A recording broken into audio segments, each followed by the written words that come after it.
on a eu aussi à bénéficier d'un appui auprès des autorités du Fonds fiduciaire pour aider au renforcement de notre comité en vue de renforcer notre participation aux travaux du Codex, mais aussi d'améliorer la conformité de nos produits sur le marché, n'est-ce pas? Donc, avec cet appui, nous avons prévu une formation des membres sur les procédures de travail du Codex. Donc, ce sera une opportunité pour mieux vraiment disséminer les enseignements qui vont être tirés de cet atelier. C'est vraiment très bénéfique pour le Sénégal. Effectivement, parce que le Sénégal fait partie des 4 premiers pays bénéficiaires de la nouvelle phase du Fonds fiduciaire, n'est-ce pas? On avait sollicité cet appui en vue de renforcer notre comité pour améliorer notre participation et aussi améliorer la conformité de nos produits. Donc, dans ce cadre-là, les domaines qui ont été ciblés dans le cadre de cet appui concernaient la mise en œuvre d'un programme de sensibilisation, le renforcement de la gouvernance du comité, le renforcement des capacités des acteurs et aussi l'appui à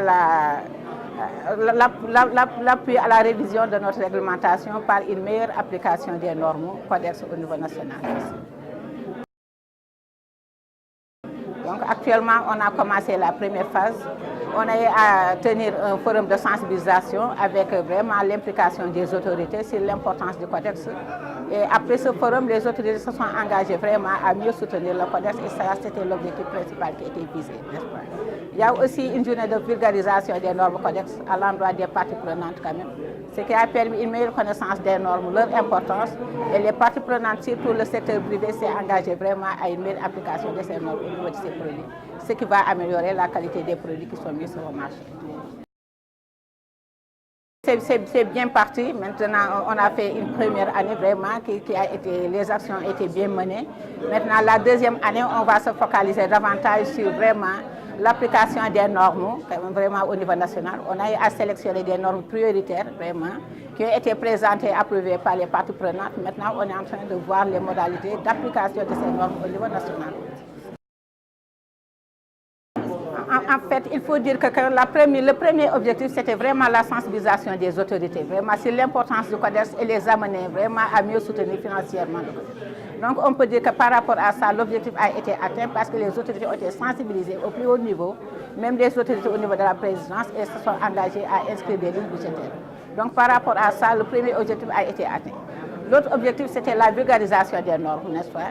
Par rapport aux différentes manifestations qu'on a eu à tenir, toutes les parties prenantes ont été sensibilisées et connaissent aujourd'hui l'importance de l'application de ces normes. Donc, on va continuer sur cette lancée quand même et vraiment faire des réunions thématiques aussi pour mieux vraiment, par rapport à certaines filières prioritaires qui ont été vraiment ciblées et avec le plan stratégique qui a été élaboré avec l'appui de l'OMS pour le renforcement du système de sécurité sanitaire des aliments. On va voir quand même vraiment comment mieux intégrer les normes Codex au niveau national.